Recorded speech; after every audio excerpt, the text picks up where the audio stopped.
What's going on, Woods fam? Welcome back to another episode. Today we're doing something that I honestly forgot about. It's been requested a lot by a lot of you subscribers, but I kind of just forgot about it until someone recently requested it. Actually today, I'm uploading this video today. But we are doing, the video topic is everything you need to start bass fishing and just beginners bass fishing tips and stuff like that. The baits you want to get, prices, stuff like that, because you don't need a ton of stuff to start bass fishing. So we're gonna get into that. I hope you enjoy today's episode.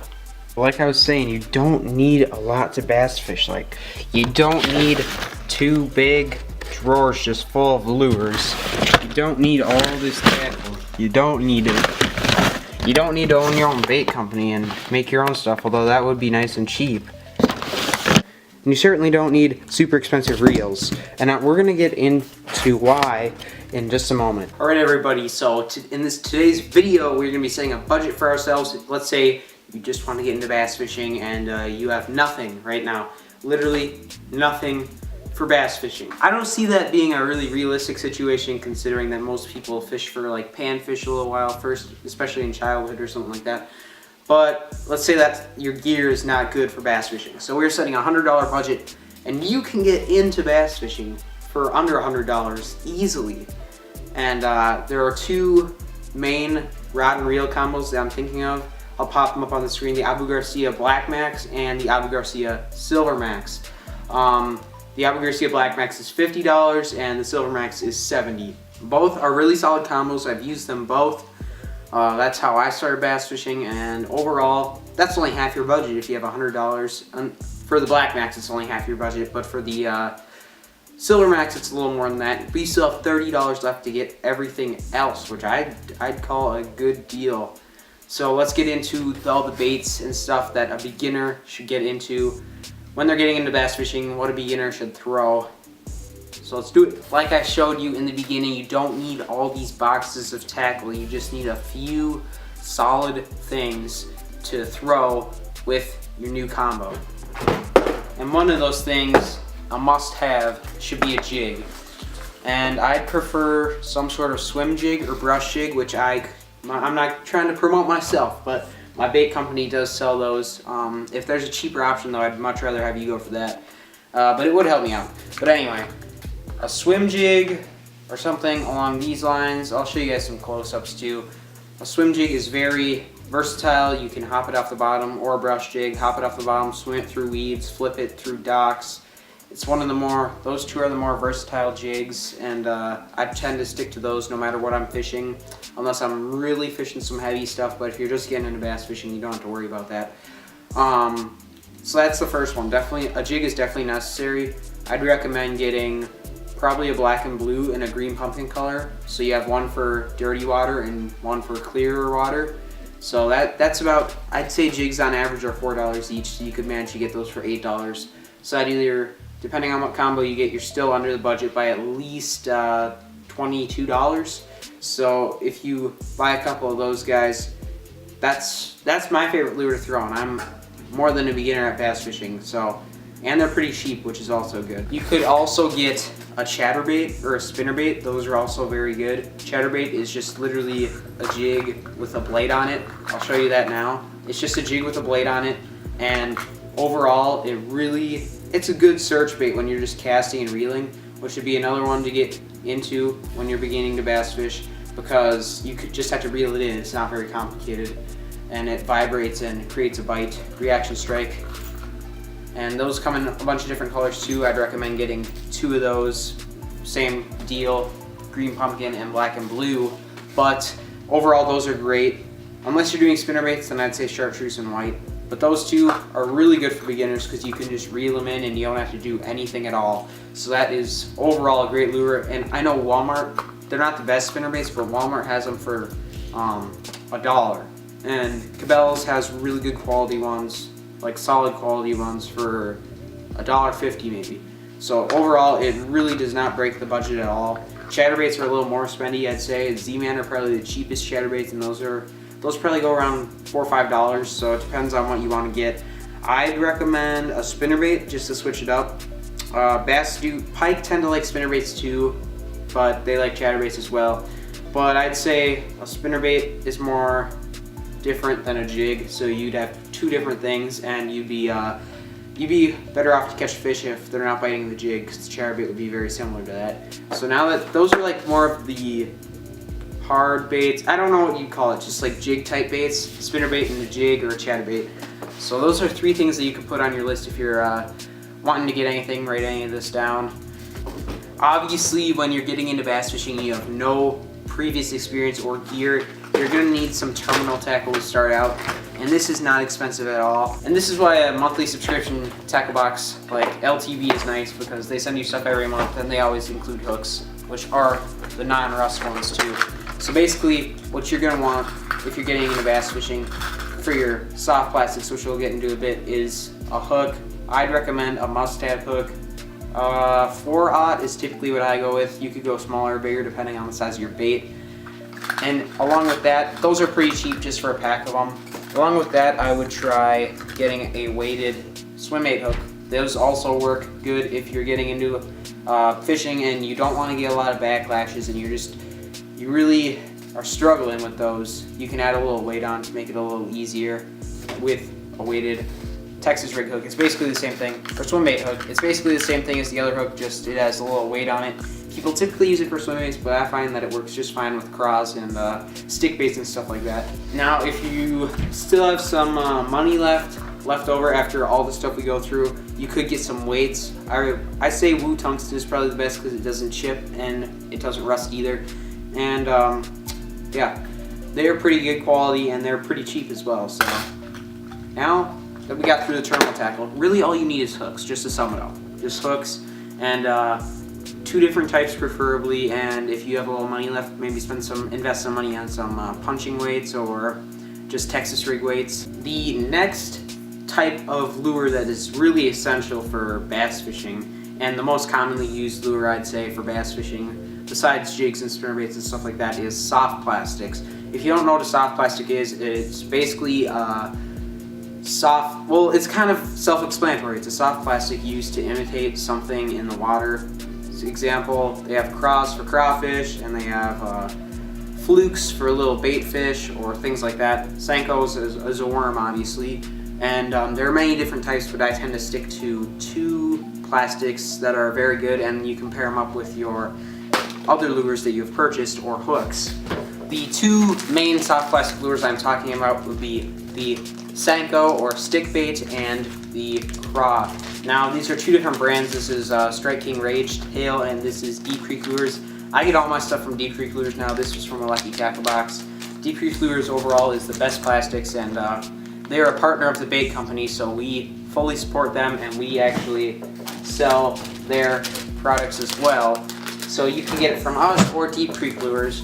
They aren't very spendy considering soft plastics. The cheapest I'd say though is Yum and Berkeley maybe. And the more expensive ones are these Rage Tails. Deep Creek Lures is more in the middle, so if you want good quality and pay a tiny bit more, I'd go with Deep Creek Lures. And you can buy them on my website, like I said as well. Always the top link in the description. So yeah, these are the two main things, the two main plastics. You can put these craws on the back of your jigs and chatterbaits and even spinnerbaits if you want, and it gives it a lot of action, which could create a reaction strike. And these Senkos are great just on a hook. I mean, I guess you could put them on the back of a jig. It'd look kind of weird, but maybe I'll have to do a video on that to see if it works. But these are great for hooks. You can just put them on the hook and throw it and hop it off the bottom. It's really, really simple, which is good if you're just getting into bass fishing. So we got these and these.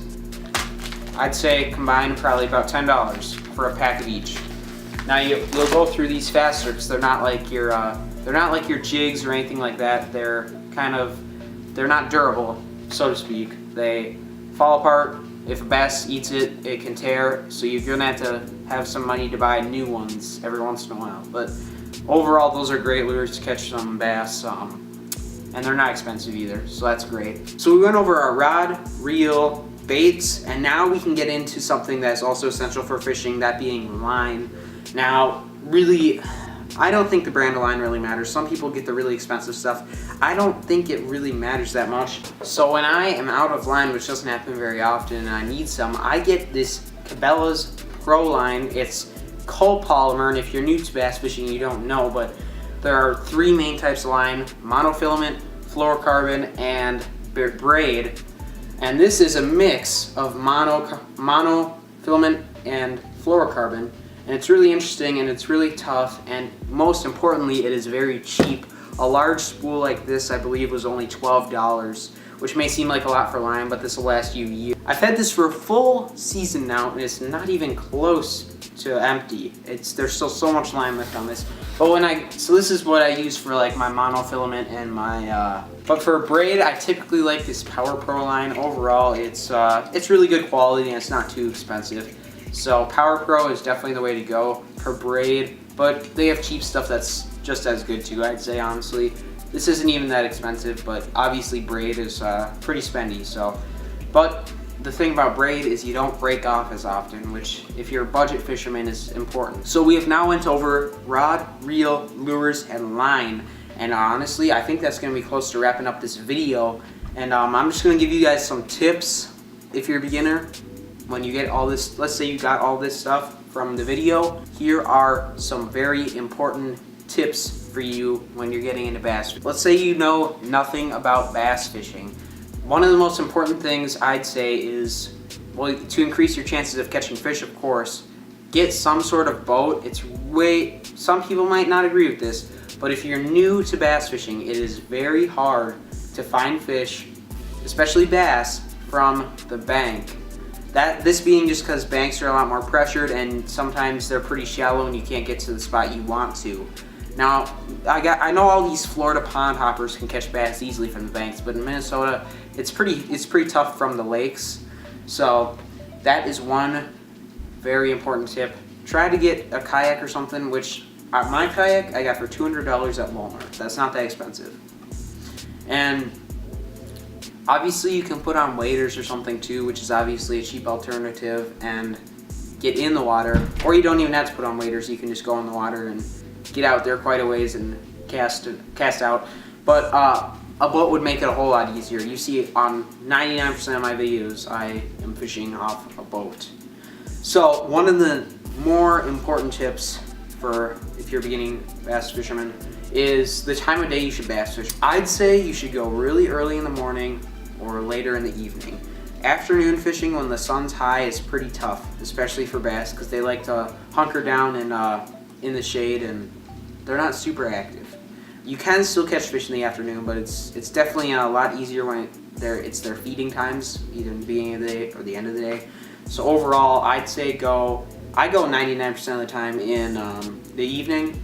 Sometimes every once in a while I go in the morning, and sometimes my best spot does good in the afternoon. So it kind of depends, but I'd say go in the evening if you had the choice. Next tip for beginning bass fishermen is don't give up. Obviously, if you're not catching fish, there's obviously a reason why. Maybe it's because your spot, maybe it's because the time of day, like I was saying, maybe it's because something else.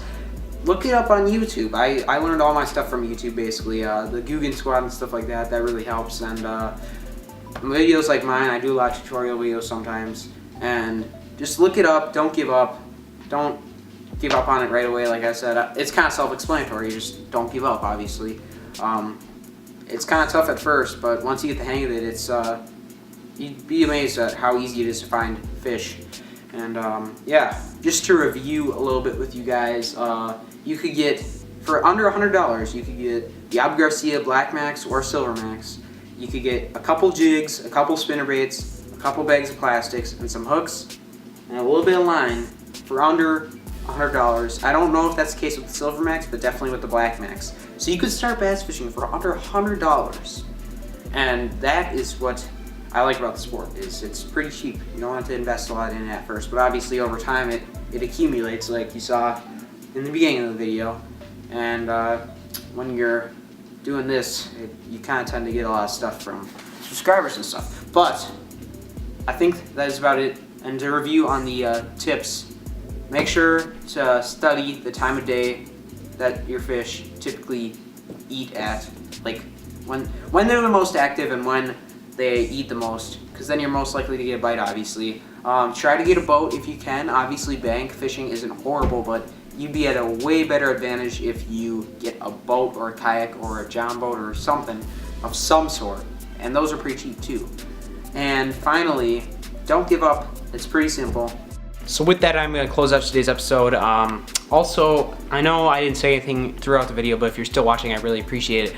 We got some new lights. I'll show you those right now. We got some new lights. So if you think the lighting is better, definitely drop a comment below and leave a like on this video. I haven't seen the footage yet, so I don't know. But I really appreciate you watching this video, and if you haven't already, hit that subscribe button and join the Woods fam. We just hit 1.6K. I really appreciate that. Hopefully we can get to 2K soon. As always, thank you so much for watching. I'll see you guys on the next episode of Woods Bass Fishing.